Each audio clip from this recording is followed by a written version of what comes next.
அஸ்ஸலாமு அலைக்கும் வரஹ்மத்துல்லாஹி வபரகாத்துஹு. அன்பார்ந்த சகோதரிகளே, அல்லாஹ்வுடைய மாபெரும் நாட்டத்தால் நம்முடைய சேனலின் வாயிலாக பல்வேறு செய்திகளை, மார்க்க தொடர்பான விஷயங்கள், அது மட்டுமல்லாமல் அரபு இலக்கணத்தை கற்றுக்கொள்ள வேண்டும் என்கின்ற அடிப்படையில் பல்வேறு வகுப்புகள் நாம் இந்த சேனல் வாயிலாக நாம் தெரிந்து வந்து கொண்டிருக்கின்றோம்.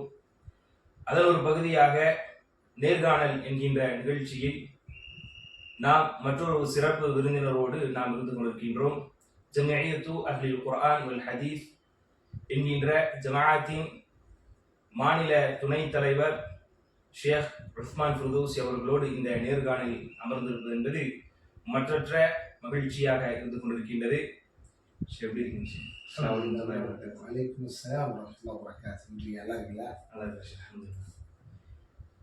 நம்ம சில நாட்களில் ரமலான் என்கின்ற ஒரு மாபெரும் ஒரு சிறந்த மாதத்தை அடைய இருக்கின்றோம்.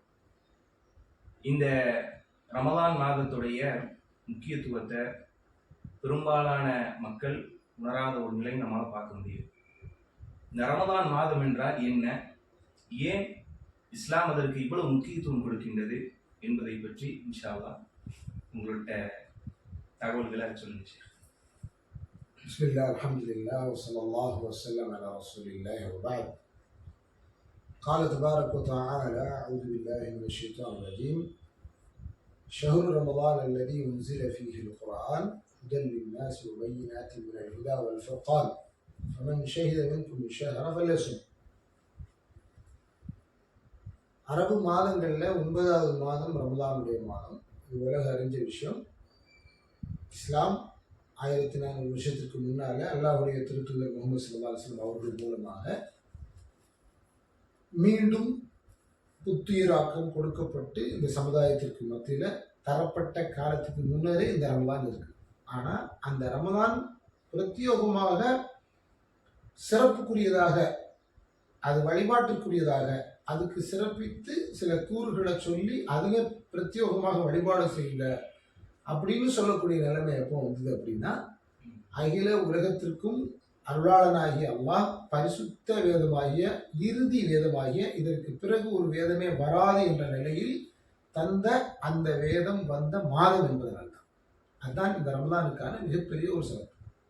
அதற்கு முந்தி ஷாபான் இருக்கு, அதுக்கு பிறகு ஷவ்வால் இருக்கு, அதை தொட்டு அதுக்கு பின்னால வேறு சில சிறப்புகளோடு உள்ள பல மாதங்களும் இருக்கிறது.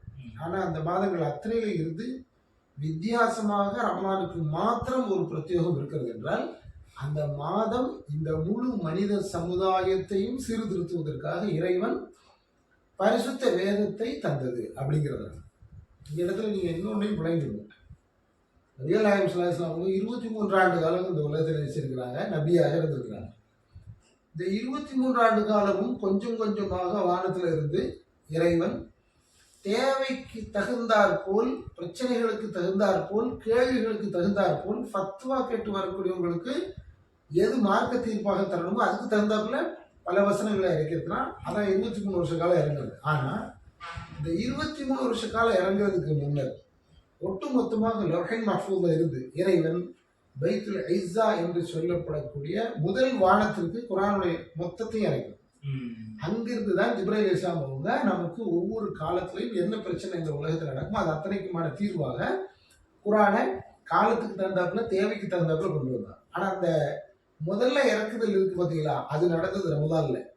அந்த ரமலான் தான் மிக முக்கியமான ஒன்றாக என்ன செய்யுது அல்லாஹ்வால் சொல்லுது. அதுதான் அல்லாஹ் குர்ஆன்ல சொல்றான், ஷஹ்ரு ரமலான் அப்படின்னு சொல்லும்போதே அழகா சொல்றான். எப்படி ரமலானுடைய மாதம் இருக்கிறதே, ஷஹ்ரு ரமலான், ரமலானுடைய மாதம் இருக்கிறதே அப்படின்னு முதல்ல அதுக்கு ஒரு இன்ட்ரோடக்ஷன் கொடுக்குது. ரமலான் மாதம் மற்ற எந்த மாதத்தை பார்த்தாலும் அப்படி இருக்கிறது கூட இல்லை.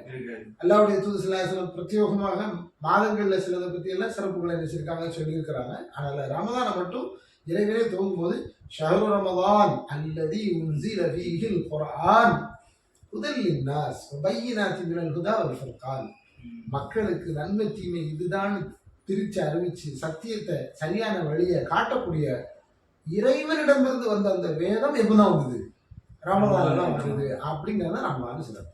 ரமலானுடைய மாதத்துடைய சிறப்பு அந்த இடத்துல தான் நமக்கு உலகத்தில் உள்ளது. ஏன்னா ஒரு சராசரி மனிதன் தந்த புத்தகத்தை போல இல்லை எல்லாருடைய வேதம். அது முழு மனித சமுதாயத்துக்கு நேர்வழி காட்ட வந்த வேதம் என்பதனால அதை அவ்வளவு சிறப்பாக அல்லாஹ் சொல்றேன். இந்த ரமதான் மாதத்துடைய சிறப்பை நீங்க சொன்னீங்க, குர்ஆன் இறங்கிய மாதம் அப்படிங்கிறது. ஸோ இப்பேற்பட்ட இந்த ரமதான் மாதம், இவ்வளவு சிறப்புக்குரிய இந்த மாதம், நம்மிடம் எதிர்பார்ப்பது என்ன? அல்லாஹ் ரப்பல் ஆலமீன் இந்த மாதத்தின் மூலமாக நம்மிடம், இந்த சமூகத்திலிருந்து, மக்களிடமிருந்து எதிர்பார்ப்பது என்ன? சராசரியாக மனிதர்களாகிய நாம் எல்லாருமே எப்படி பசிச்சா உணவு தேவை அப்படின்னு ஒரு இயல்போடு படைக்கப்பட்டிருக்கிறோமோ அதே மாதிரி நம்முடைய உடம்புக்கு ஓய்வு தேவை, சிந்தனைக்கு சிந்திக்கிறதுக்கு செறிவான கருத்துக்கள் தேவை, நம்முடைய வாழ்க்கைக்கு சில அவசியமான பயிற்சிகள் தேவை அப்படின்னு சொல்லி ஒவ்வொரு தேட்டம் மனிதர்களுக்கு இருக்கு. சிந்தனை ரீதியா தேட்டம், வயிறு ரீதியா உணவு ரீதியான தேட்டம், பசி ரீதியான தேட்டம், இதெல்லாத்தையும் தாண்டி உடம்பை வலுவா நல்லா வச்சுக்கிறதுக்கு எக்ஸசைஸ் பண்ணக்கூடிய தேட்டம், இப்படி பல தேட்டங்கள் இருக்கு.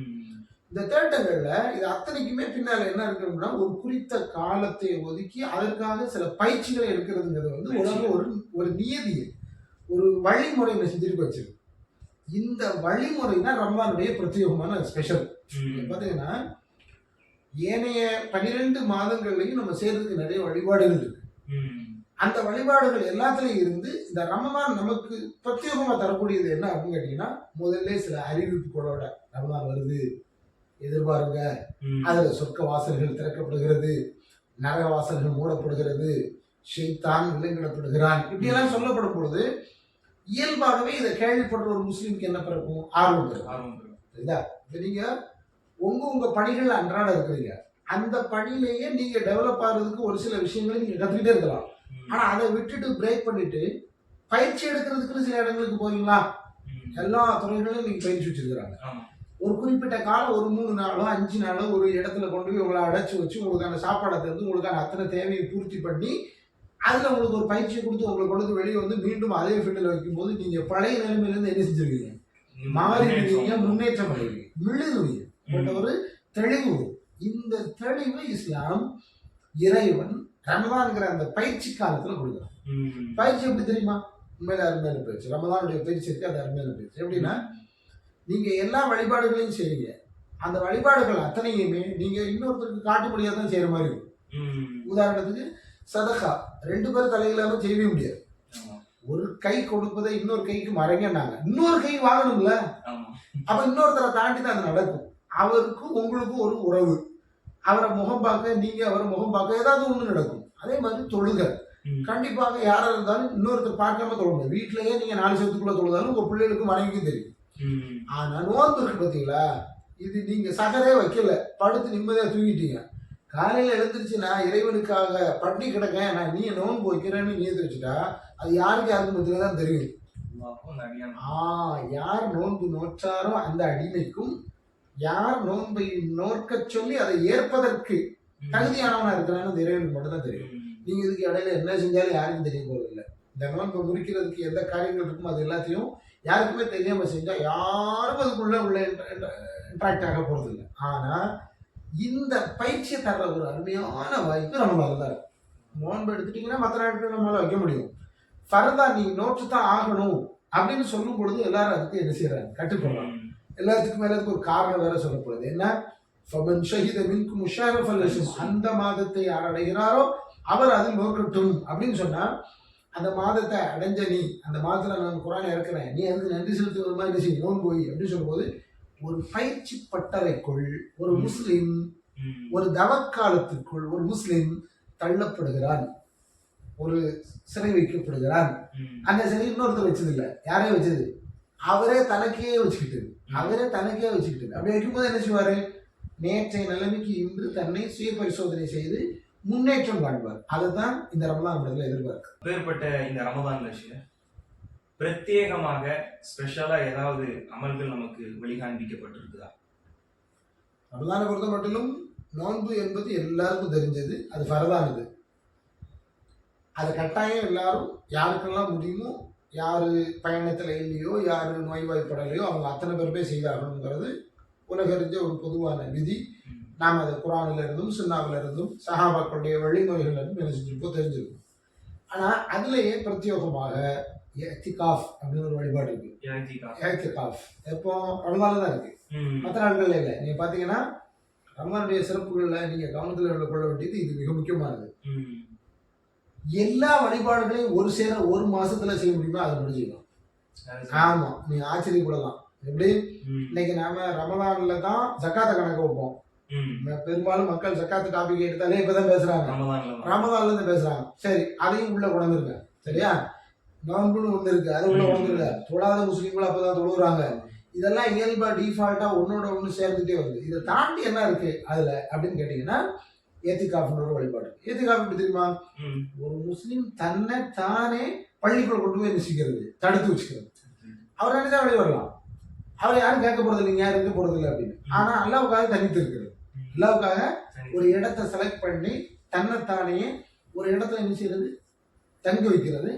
நான் நினைச்சா வெளியே வரலான்னுங்கிற எல்லா சுதந்திரமும் கொடுக்கப்பட்ட நிலையிலே கூட இல்லை, நான் அதை செய்ய தயார் இல்லை, இறைவனுக்காக நான் என்ன செய்யறேன் வச்சுக்கிறேன். இது எல்லாமே இன்னொரு வழிபாடு இருக்கு, மிக முக்கியமான வழிபாடு. என்ன அப்படின்னு கேட்டீங்கன்னா அல்லாவுடைய தூதர் ஸல்லல்லாஹு அலைஹி சொன்னாங்க, இந்த ரமதானில் செய்யும் உம்ரா தஅதீல் ஹஜ்ஜா, ஹஜ்ஜுக்கு ஈடா இருக்கு அப்படின்னா. இது எங்க தான் இருக்கு அப்படின்னு கேட்டா இந்த ரமதான்ல. சரி, ஹஜ்ஜா எல்லாரும் உலகத்துல எப்ப செய்ய முடியும்? ஹஜ்ஜுடைய நாள்ல தான் செய்ய முடியும். ஹஜ் தவிர இன்னொரு நாள் செய்ய முடியாது. ஹஜ் அஷ்ஹுர் மஅலூமாத், ஹஜ் என்பது அறியப்பட்ட அந்த குறிப்பிடப்பட்ட மாதங்களில் தான் அப்படின்னு எல்லாம் சொல்றான். அப்பதான் ஹஜ் செய்ய முடியும். ஹஜ் அப்படிதான் செய்யறது சரி. ஆனா ஹஜ்ஜுக்கு நிகராக ஒரு வழிபாடு அது எப்போ அப்படின்னா ரமலான் மட்டும்தான். அது அல்லாம அல்லாஹ்வுடைய தூதர் ஸல்லல்லாஹு அலைஹி வஸல்லம் இந்த நாட்களில் பிரத்யேகமாக உபரியான வழிபாடுகளாக நிறைய சொல்லியிருக்கிறாங்க. அது தர்மத்துல இருந்து மற்ற விஷயங்கள்ல இருந்து எல்லாத்தையும் எடுத்துக்கலாம். ஆனா குறிப்பா இந்த மாசத்துல நம்ம செஞ்சா அது பெரிய அளவுல கூலியாக பரிணமிப்பாக நமக்கு கிடைக்கும்னா இந்த ரெண்டையும் நம்ம பெருசா சொல்லலாம். அடுத்த விஷயம், சஹாபாக்கள் நபி தோழர்கள் இந்த ரமதானை எப்படியெல்லாம் கழிச்சிருக்கிறாங்க, இது போன்ற அமல்கள் செய்து இப்படியெல்லாம் இந்த ரமதான்கிற மாதத்தை அவங்க கழித்திருக்கிறாங்க. ரமதானை பொறுத்த மட்டும் ரமதான்ல நோன்பு நோக்கணும், ரமதான்ல பிரத்யேகமாக வழிபாடு செய்யணும் அப்படிங்கிறதெல்லாம் பார்த்தீங்கன்னா மொத்தத்தில் அல்லாஹ்வுடைய தூதர் ஸல்லல்லாஹு அலைஹி வஸல்லம் ஹிஜ்ரி, அதாவது ஹிஜ்ரத்தை செஞ்சு 2வது ஆண்டு அப்படிதான் துவங்குது வழிபாடுகள். குறிப்பாக ரமதான்ல நோன்பு நோக்கிறது, அது சார்ந்து அதுக்கு பின்னால சொல்லப்பட்ட ஒவ்வொரு சிறப்பு. அல்லாஹ்வுடைய தூதர் உயிரோட இருந்த காலத்திலும் சரி, அவங்களுடைய இறப்புக்கு பிறகும் சரி, சஹாபாக்கள் தான் நமக்கு முன்மாதிரியாக இருந்து ஒரு மாதத்துல என்னெல்லாம் செய்யணும், செஞ்சா அது எவ்வளவு அபிவிருத்தியா இருக்கும், அது என்ன மாதிரி பயன்படுத்தினா அது வழிபாட்டுக்குரியதாக இருக்கும் அப்படிங்கிறதுல ரொம்ப கண்ணும் கருத்துமா இருக்கும். ஏன்னா ரப்ஸ்லாஸ்லாம் அவங்களை பொறுத்தவரைக்கும் நம்ம சொல்லுவாங்க, அல்லாஹ்வுடைய தூதர் அவங்க தனக்குன்னு சில வழிபாடுகளை வச்சு நல்லா செஞ்சவங்க, அது மாதிரி சராசரி நாங்கள்லாம் இருக்க முடியுமா அப்படிதான் நம்மள நிறைய பேர் சொல்லுவோம். சஹாபாக்கள் அப்படியே ஆட்கள் இல்லை. உண்மையிலேயே இப்படி ஒரு வாய்ப்பு கிடைச்சதுன்னா அதை கொண்டு என்னவெல்லாம் செய்ய முடியும் அப்படின்னு பார்த்து பார்த்து செஞ்சாங்க. அதுல குறிப்பா அல்லாஹ்வுடைய தூதர் ஸல்லல்லாஹு அலைஹி வஸல்லம் ரமதான் வந்தும் யார் தன்னுடைய பாவத்துக்கு பிராயச்சித்தம் தேடி பாவத்தை ஒழிக்கவில்லையோ நாசமாட்டும் அப்படின்னு வருவாங்க, வந்து பிரார்த்தனை செய்வாங்க, அல்லாஹ்வுடைய தூதர் ஆமீன்னு சொன்னாங்க அப்படின்னு. ரமதான் வந்தும் ரமதான் மூலம் தன்னுடைய பாவங்களை ஒழிக்கியவன் முயற்சி பண்ணலையோ, இந்த வார்த்தையெல்லாம் பெரிய வார்த்தை. இந்த வார்த்தையை நேரடியாக உள்வாங்கிக்கிட்ட சஹாபாக்கள் ரமதான் வந்துருச்சுன்னா பகல் பொழுதும் சரி இரவு பொழுதும் சரி, உண்மையிலே அவங்க நம்மள மாதிரி இல்லை, கஷ்டப்பட்டாங்க, வேலைகளுக்கு கஷ்டப்பட்டாங்க, வயல்வெளிகளில் வேலை பார்த்தாங்க, தொழில்துறைகளுக்காக வெளியே போனாங்க. எந்த அளவுக்கு நம்ம மயங்கி விழுகிற அளவுக்குலாம் வந்து அவங்களுடைய வேலை இருந்ததுங்கிறதெல்லாம் வந்து நம்ம ஹதீஸ் நூல்களில் பார்க்குறோம். ஆசார்கள் ஹதீஸை பற்றி சஹாபாக்களை பற்றி வரக்கூடிய நிகழ்வுகளில் நம்ம பார்க்குறோம். அந்த அளவுக்கு தன்னுடைய பணிகளை இருந்தவங்க ரமதான் இருந்தால் நோன்பு நோக்கத்தில் அவங்க பாட்டின கவனம், இரவு தொழுகையில் அவங்க காட்டின கவனம். நீ பாருங்களேன், ஒரு சின்ன உதாரணம் மட்டும் சொல்கிறேன்னா, இன்னைக்கு நாம் எல்லாரும் இரவு தொழுகைக்கு வரோம், பள்ளிவாசலில் நின்று பிரத்யேகமாக இரவு தொழுகை தொழுகிறோம். அல்லாஹ்வுடைய தூதர் சொன்னாங்கன்னு செய்யறோமா, சஹாபாக்கள் செஞ்சதை பின்பற்றி செய்யறோமா? நல்லா பாருங்க, யோசிச்சு பாருங்க. அல்லாஹ்வுடைய தூதர் எத்தனை நாள் தொழுதாங்க? தெளிவான ஹதீஸ் புகாரியுடைய ரிவாயத்து இருக்கு, 3 இரவுகள் தான் வந்தாங்க. 3 நாட்கள் வந்தாங்க. 4வது நாள் பள்ளிவாசல்ல சஹாபாக்கள் அவ்வளவு பெரிய கூட்டமா நிற்கிறாங்க. சஹாபாக்கள் நின்ன கூட்டத்தை பார்த்துட்டு எங்க இது எனக்கு ஃபர்தாயிருமோன்னு நான் பயப்படுறேன்னு நினைச்சாங்க. ஆர்வத்தை பார்த்தீங்களா?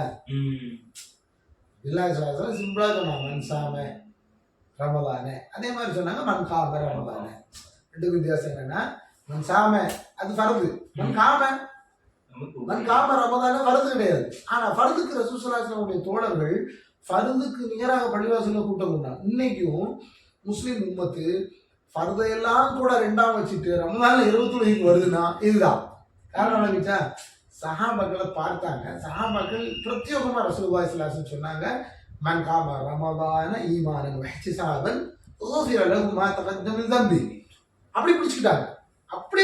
அப்படி பிடிச்ச அந்த உம்மத் அப்படியே அதை செஞ்சிச்சு. பின்னால வந்து அல்லாஹ்வுடைய தூதருடைய இடத்துல இருந்து தலைமைத்துவத்தை வகுத்த அடுத்தடுத்த ஹலீஃபாக்கள் அதுக்கு வழிமுறைகளை வகுத்தாங்க. இதை இப்படி பண்ணுங்க, இப்படி பண்ணாங்க, இப்படி பண்றது சரியா இருக்கும், இதுல ரொம்ப தீவிரம் காட்டிட்டு நீங்க ஃபரதை விட்டுறாதீங்க அப்படின்லாம் என்ன செஞ்சாங்க.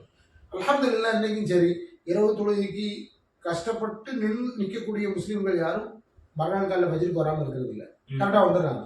அப்போ ஃபர்தையும் பேண்டுறாங்க, சுன்னாவையும் பேண்டுறாங்க. இதுக்கு காரணமாக இருந்தது அந்த வழிமுறை தான். இது நான் ஒரு உதாரணத்துக்கு சொல்றேன். இது போன்ற பல அமல்களையுமே சஹாபாக்கள் பார்த்து ரமலான்ல செஞ்சாங்க அப்படிங்கிறதையும் நாம வரலாற்றுல பார்க்கணும். அடுத்து ரமலான் மாதத்தை அடையிறாரு, ஆனா நோய்வாய்ப்பட்டிருக்கிறாரு. இந்த மாதிரி நிலையில் மார்க்கம் அவருக்கு என்ன சட்டத்தை சொல்லு? உண்மையிலே நாம் எல்லாரும் முஸ்லீமாக இருக்கிறதுக்கு ரொம்ப சந்தோஷப்படணும். ஏன்னா இந்த தீன் யூசுப் மார்க்கம் ரொம்ப லேசானது. இந்த மார்க்கத்தில் தான் வழிபாட்டுக்காக ஒரு மனுஷன் கஷ்டப்படணும்னு அவசியமே கிடையாது. இறைவனை திருப்திப்படுத்துறேன் அப்படிங்கிற பேரில் நம்மளை நாமளே இம்சிக்க வேண்டிய, நம்மளை நாமளே தொல்லை கொடுத்துக்கக்கூடிய, நம்மை நாமையே வருத்து கொள்ளக்கூடிய எந்த கட்டுப்பாடும் நம்மளும் கிடையாது. ஆமாம், எந்த அளவுக்கு அப்படின்னா இந்த மார்க்கம் சில கட்டளைகளை மனிதர்கள் வழிபட வேண்டும் என்று தந்தாலும் கூட அதே நேரத்தில் மனிதர்களுக்கே உள்ள இயல்பான பலகீனங்கள், இயல்பாக அவர்களுக்கு வரும் நோய் அல்லது இன்னும் உபாதைகள், இது அனைத்தையும் கவனத்தில் கொண்டு அல்லாஹ் பல சலுகைகளை தந்துருக்காங்க. அதனால இதுக்கு பேர் தீனுல் ஃபித்ரா. இந்த மார்க் வந்து இயற்கை மார்க்கம். இயற்கை மார்க்கம் என்ன தெரியுமா? இங்க செயற்கைத்தனத்துக்கு வேலையே கிடையாது. செயற்கைத்தனத்துக்கு வேலையே கிடையாது. நின்றுக்கிட்டு தொழணும் கட்டாயம். ஏன்னா இறைவன் முன்னால் நிற்கத்தான் முடியலையா உட்காந்துரு. ஏன் உன்னால முடியல, உட்கார்ந்து தொழ முடியலையா, படுத்து தொழுது. அப்போ உனக்கு சலுகைக்கு மேல சலுகை. இதுல என்ன விசேஷம் பியூட்டி அப்படின்னு கேட்டீங்கன்னா, அந்த சலுகையை பயன்படுத்துறதை இறைவன் விரும்புறான். ஏன் தெரியுமா? நீங்க பலகீனங்கிறத யார்கிட்ட ஒத்துக்கிறீங்க? இறைவன்கிட்ட ஒத்துக்கிறீங்க. வழிபாடு செய்யும் போது நான் எல்லாம் செய்வேன் அப்படின்னு உங்கள்கிட்ட என்ன வர்றதில்ல, ஒரு மேட்டிமைத்தனம் வருதில்லை. நான் பலவீனமானவன், எனக்கு ஏதாவது சலுகை கிடைச்சா நல்லது அப்படின்னு நினைக்கக்கூடாது. ரமலான்ல குறிப்பாக நோன்பு வந்து மிக முக்கியமான வழிபாடு. அந்த வழிபாடு இவனுக்குள்ள நிறைய மாற்றத்தை தருது. ஆனா என்னதான் மாற்றத்தை தந்தாலும் மனுஷங்கிற ரீதியில சில நேரங்களில் பலகீனம். அப்படி பலகீனம் மிக முக்கிய பெரிய பலகீனம் 2 பலகீனம் தான். ஒன்று வந்து நோய்வாய்ப்படுறது, இன்னொன்று வந்து பயணம் வந்து ஏன்னா இயல்பான நம்ம எல்லா சூழலையும் கெடுத்துரும். ஒரு ஊரை விட்டு இன்னொரு ஊருக்கு போறது, நெடுந்தூரமா பயணிக்கிறது, சரியா தண்ணி கிடைக்காது, சரியா தூக்கம் கிடைக்காது, யூரின் கூட போக முடியாது. பஸ் எல்லாரும் அடக்கி வச்சிருக்கணும், ஏன்னா வண்டியில இருந்து இறங்கணும். இது நீங்க எந்த வாகனத்துல போனாலும் சரி. அன்னைக்கு ஒரு காலத்துல வந்து ஒட்டகத்துல குதிரையில போனாங்க, இன்னைக்கு நாங்க வந்து சொகுசான வாகனத்துல போனோம் நீங்க சொன்னாலும் சொகுசான வாகனத்துல இதுதான் பிரச்சனை. அதனால இந்த பிரச்சனை எந்த இடத்துல நம்ம நினைச்ச முடியாது, இல்லை என்று நினைச்ச முடியாது. நீங்க கவனிக்க வேண்டிய மிக முக்கியமான விஷயம், அல்லாஹ் இதுக்கு வசனத்தை சொல்லவே செய்யும். ஆமா, ஷஹ்ரு ரமலான் அல்லதி உன்சில ஃபீஹில் குர்ஆன் ஹுதல் லின்னாஸ் அப்படின்னு சொல்ற அந்த சூரத்து பக்ராவுடைய வசனங்கள்ல பேசும்போதே சொல்லலாம், ஃபமன் ஷஹித மின்கும் ஷஹர ஃபல்யஸும் வமன் கான மரீதன் அவ் அலா சஃபரின் ஃபஇத்தத்தும் மின் அய்யாமின் உஹர். பாருங்க, மார்க்கம் ரொம்ப லேசானது. கதா அப்படிங்கிறத வந்து நோன்புல தான் தருது, தொழுகையில கிடையாது. தொழுகையில வந்து நேரம் தப்பிச்சுன்னா கதா கிடையாது, தௌபா தான் உண்டு. சரியா? ஒருத்தர் நுகரையாசனை விட்டுட்டாரு, மதுரைக்கு பிறகு தான் அவர் தொழுது மாதிரி ஒரு சூழலுக்கு வந்தாருன்னா அதுக்கு என்ன செய்யணும்? ஒரு தௌபா தான் செய்யணும். தௌபா தான் செய்யணும். தூங்கிட்டாலோ அல்லது மறந்து இருந்துட்டாலோ மட்டும்தான் அவர் விதிவிலக்கு, அது பின்னால் எடுத்து தொழலாம். அப்பவும் பின்னால் எடுத்து தொழும்போது என்ன செய்யணும்? அதுக்கு தௌபா செய்யணும். நான் செஞ்சது தப்புன்னு தௌபா செய்யணும். ஆனா இந்த ரமலான்ல நோக்கக்கூடிய நோன்பு அந்த 30 நாட்களுக்குள்ளதான். அந்த நேரத்துல ஒருத்தர் நோய்வாய்ப்பட்டுட்டார், அவருக்கு அல்லாஹ் தர பெரிய வாய்ப்பு, எஞ்சிய இனி வரும் அடுத்த ரமலானுக்கு முன்னால் இருக்கக்கூடிய அந்த 10 மாதங்கள் 11 மாதங்களை என்ன செய்யலாம்? பயன்படுத்திக் கொள்ளலாம். எப்படி பயன்படுத்திக்கலாம்? அந்த நாட்கள்ல விட்ட அந்த 1 நோன்பையோ 2 நோன்பையோ 3 நோன்புகளையோ எடுத்து வச்சுக்கலாம். அப்படி எடுத்து வச்சா அது இதோட ஈக்குவல் ஆயிரும். அது இதோட ஈக்குவல் ஆயிரும். ஒரு மனுஷன் செய்ய வேண்டிய கடமையில தவறாம செஞ்சிட்டாரு அப்படிங்கிற இடத்துல அவரு தான் மேல கடமையை விட பூர்த்தி பண்ணிட்டாருன்னு ஆயிரும். அது இறைவன் தந்த சலுகை. இந்த சலுகையை நம்ம பயன்படுத்த தான் தெரியும். இன்னைக்கு பயணம் போறோம், ஒருத்தரால மூட்டிக்கும் தாங்கிக்க முடியும், ஒன்றும் தப்பு இல்லை, இருக்கலாம். ஆனா அப்பவுமே அவர் நான் பலகீனமானவன், என் பலகீனத்துக்கு இறைவன் தந்த இந்த சலுகையை நான் பயன்படுத்துறேன்னு சொன்னா, நீ ஏன் பயன்படுத்துறேன்னு எல்லாம் கேட்கல, பயன்படுத்துறது சரின்னு சொல்லுவோம். தெரியுதா? அப்படி ஒரு உன்னதமான அழகான ஒரு மார்க்கத்துல நம்ம இருக்கிறோம். இப்போ நம்ம சலுகையை பயன்படுத்தணுன்றத நம்ம பார்த்துக்க விஷயம். அதே மாதிரி இந்த ஃபிதியா என்றால் என்ன, அதுக்குண்டான அளவுகோல் மார்க்கம் என்ன நமக்கு வரையறையா சொல்லுது, அதை பத்தி நம்ம தெளிவுபடுத்துச்சு. அதாவது நோன்பு பொறுத்த மட்டிலும் சலுகை அப்படிங்கிறது திடகாத்திரமா இருக்கக்கூடிய ஒருவர் காலத்துக்கும் இனி நோன்பு நோக்க முடியாது என்று சொல்லும் ஒருவர், ரெண்டு பேருக்கும் வித்தியாசம் இருக்கு. இப்போ பயணத்துல இருக்கோம் அல்லது நோய்வாய்ப்படுறோம், அது காலத்தால திடீர்னு நமக்கு நிகழ்ந்து விட்ட ஒரு நிகழ்வு. இதுக்கு என்ன கிடையாதுன்னா ஃபிதியாலாம் கிடையாது. இதுக்கு என்ன உண்டு? கதா தான் உண்டு. இதுக்கு என்னதான் உண்டு? கதா. கதா மீன்ஸ் அதனை நீங்கள் அது மாதிரியே செய்யறது. எப்ப செய்யறது? அந்த காலத்துல இல்லை, அதுக்கு பின்னால, அதுக்கு பின்னால. ஆனா ஃபிதியா அப்படின்னா ஈடு கொடுத்தல் அப்படின்னு. ஒரு செயலை செய்வதற்கு பகரமாக செய்ய முடியாத பலகீனமான சூழலில் இனி என்னால் செய்யவே முடியாது என்ற ஒரு நிலையில் கவனிக்கிறது இல்லையா? இனி என்னால் அதையும் செய்யவே முடியாது. சிலர் வந்து வாழ்நாள் ஆயுள் நோயாளியா இருப்பாங்க, அவங்களால ஒரு காலம் நோன்பு நோக்கவே முடியாது. அப்ப அவங்களுக்கு மேல கதா இருக்கா அப்படின்னா கதா இல்லை, என்னதான் இருக்கு? ஃபித்யா தான் இருக்கு. என்ன செய்யணும்? ஈடு கொடுக்கணும். ஈடு எப்படி? அல்லாஹ் ரப்பல் அழகா சொல்லலாம், எப்பவுமே உண்மையிலேக்கு பாருங்க, தீனுல் ஃபித்ரா, இது வந்து இயற்கையின் மார்க்கம். எப்படின்னா உங்க மேல நீங்க செய்ய வேண்டிய ஒரு கடமைக்கான ஒரு பரிகாரம், ஒரு ஒரு மாற்று வழி, ஒரு ஈடு அப்படின்னு இருந்தா கூட அது நீ இறைவனுக்காக ஏதாவது செய், அல்லது இதை மாதிரி செய் அதை மாதிரி செய்யுன்னு சொல்லி கஷ்டப்படுத்துறது இல்லை. இதை கொண்டு இன்னொருத்தருக்கு என்ன நன்மை செய்யலாம், இதை கொண்டு இன்னொரு உயிரை எப்படி வாழ வைக்கலாம், இன்னொருத்தருக்கு எப்படி இதன் மூலம் ஒரு வாழ்வாதாரம் கிடைக்கும் அப்படின்னு இறைவன் நினைச்சிருக்க அந்த மார்க்கத்துல எல்லாத்தையும் சிஸ்டம் இருக்கு. அது குறிப்பா என்ன அப்படின்னா சாப்பாடு.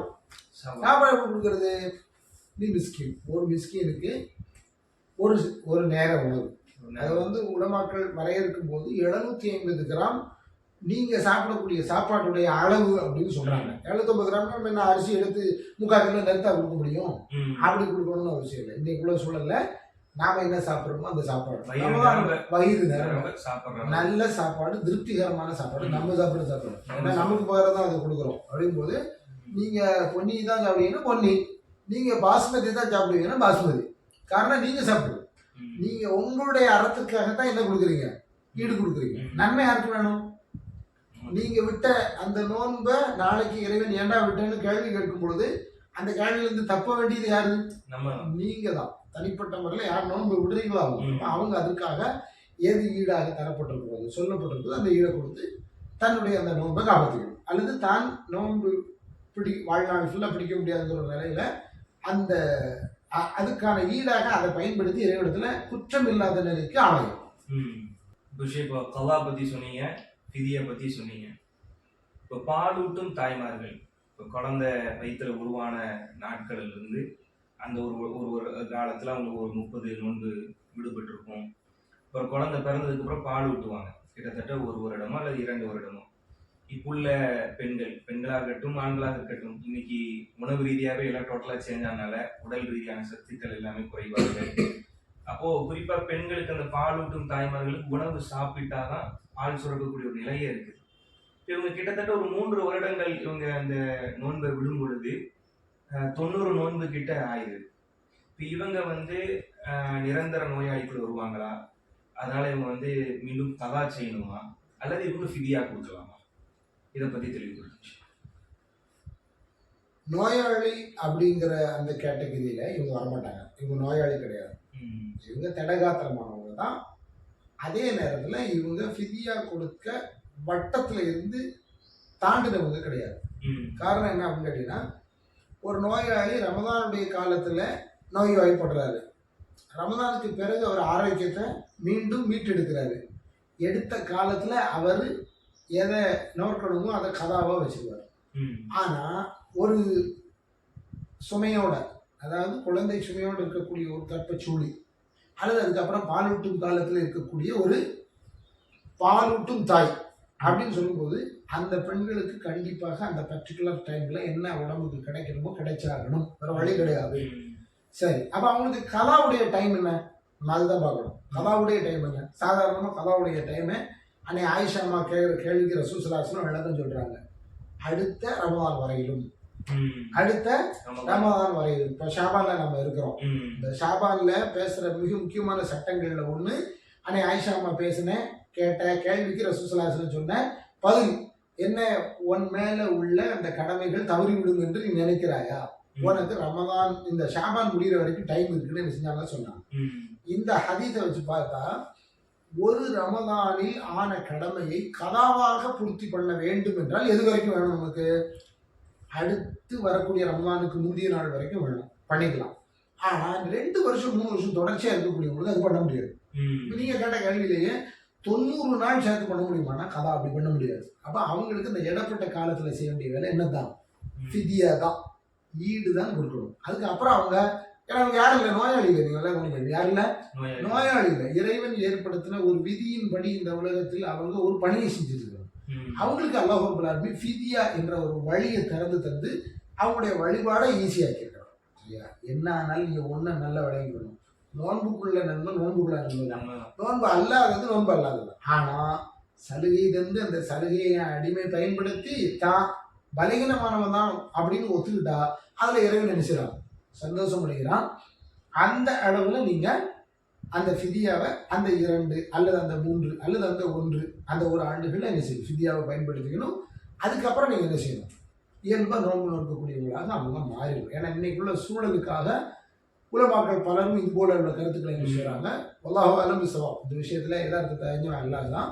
ஆனால் சூழ்நிலையை கருத்துல கொண்டு விளக்கம் சொல்லக்கூடிய அறிஞர்களுடைய கருத்து. ஏன்னா ஒரு வயது குழந்தை இருக்கும்போது இன்னொரு குழந்தை உருவாக்கக்கூடிய சூழ்நிலை இருக்கு. அவங்களுக்கு எல்லாம் பார்க்கும்போது கிட்டத்தட்ட 3-4 வருஷம் எல்லாம் போகும். அதுக்கப்புறம் அந்த உடல் அவங்க அந்த ஆரோக்கியத்தை பெற்று மீண்டும் கிட்டத்தட்ட 100-120 நோம்பெல்லாம் அவங்க வைக்க முடியுமா அப்படிங்கிறது வந்து ஒரு சிரமமான வருடத்துல பாதி அவங்க நோம்பு நோக்கிற மாதிரி ஒரு சூழல் இருக்குது. அது மிகப்பெரிய பாடு. அப்படி ஒரு சங்கடத்தை அல்லாஹ் ரப்பல் ஆலமீன் அவருடைய அடிமைகள் மேல திணிக்கல, விதிக்கலைங்கிறத விட திணிக்கலைன்னு சொல்ற வார்த்தை சரியா இருக்குன்னு நான் நினைக்கிறேன். கவா நோன்பு அவருக்கு இருக்குது. நீங்க சொல்லிங்க இந்த ஷாபான் மாதிரி இந்த அடுத்த ரமதான் வரையும் நமக்கு டைம் இருக்கு. கிட்டத்தட்ட அவருக்கு ஒரு 10 நோன்பு இருக்கு. கதா நோன்பு அவர் மீண்டும் நினைச்சு வச்சிருக்கிறாரு. அந்த நிலையில அவர் மரணம் அடைஞ்சிட்டாரு. இப்ப அவருக்கு என்ன சட்டம், இஸ்லாம் என்ன கூறுது?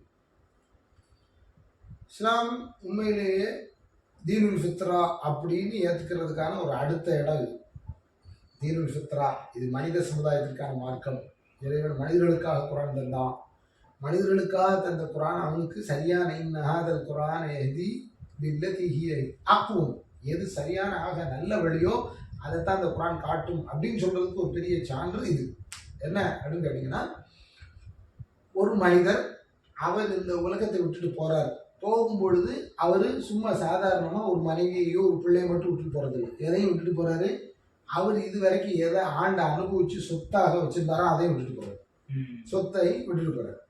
அப்படி விட்டுட்டு போடும்போது யார் அந்த சொத்துக்கு நேர்மையாக நேரடி வாரிசுதாரராக இருக்கிறார்களோ அவர்கள் அதனை கதா செய்ய வேண்டிய இடத்துல இருக்கிறார். அதனை அந்த அந்த அந்த சொத்துக்கான அந்த அந்த அந்த வராசத்தை பெறக்கூடியவளா இருக்கிறாங்க. எப்ப சொத்துக்கான வாரிசா நான் இருக்கிறேன்னு சொல்றாங்களோ அதே மாதிரி தான் அவங்க கடனாக எதை விட்டுட்டு போனாங்களோ அந்த கடனுக்கு அவங்க பொறுப்பாளரா. சரியா?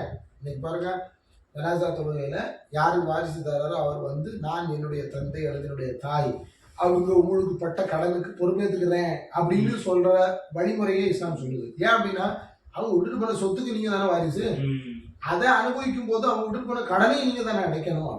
அதுலதான் அல்லாஹ்வுடைய கொஞ்சம் அதிகப்படியாக இந்த உம்மத்துக்கு ஒரு அருமையான உபதேசம் பண்றாங்க. நீங்கள் உங்களுடைய யாருக்கு வாரிசா இருக்கிறீங்களோ அவங்களுக்கு அவர்கள் மனிதர்களிடத்துல பட்ட கடன் அடைக்கிறீங்க இல்லையா, அதை விட அவுலா, அதை விட மிக முன்னால இருக்கிற முதல் நிலை கடன் யாருக்கானதுன்னா இறைவனுக்கானது.